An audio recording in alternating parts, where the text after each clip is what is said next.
So what it means to be the scapegoat, it doesn't have to be my mom that can handle psychiatric problems. I have lots of friends that do really well, and you know, I don't appreciate my sister Jennifer taking on my kids and saying, well, we just can't deal with her, she's too crazy and she's a lost cause, and issuing me that kind of reality when it's not true.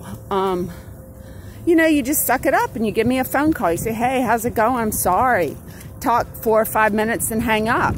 But you have never done that, Jennifer. All you do is you live in your stress-free world trying to control everything and getting arthritis. And then you blame me. You're like, because I have a diagnosis,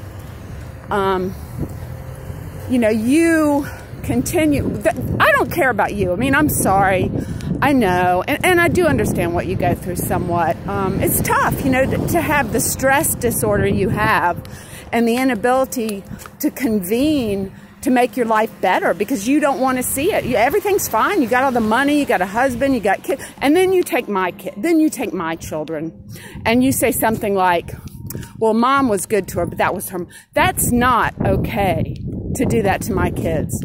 It's not okay to separate me from my children. And if you're psychologically ill, which you are, because that's why you have so much arthritis, it is not okay to make me the scapegoat to my children and say that's a good behavior to do like I do and just separate and stonewall. And my kids are smarter than that. And as they get older, they will see things differently. They'll see you as kind of a prisoner of your own self. I mean, you can have as much money as you want, but you have terrible arthritis. And that is caused by stress because you don't know, and you've never done group therapy. And mom and dad were certainly ill, so much so that granddaddy said they shouldn't have had kids. Granddaddy financed a lot of the activities because dad just didn't make any money because he had bipolar.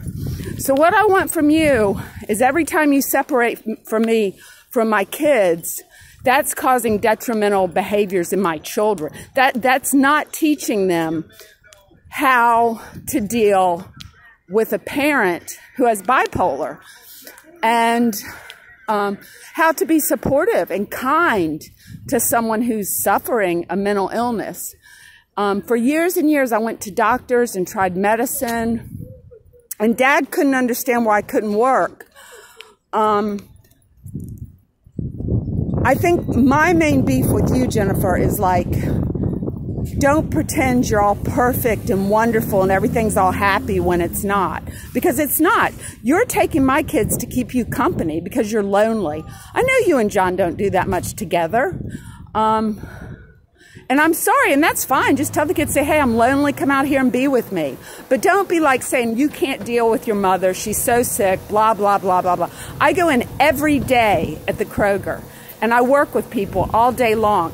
And they like me, and I'll probably be a manager. And the other thing is, even when I was having issue, Georgia and a number of artist friends still were very supportive and did not look at me with dismay, but just kindness. Looked at me and she's suffering. So you need to learn to be kinder, not just to me, but to yourself, and understand you're not perfect.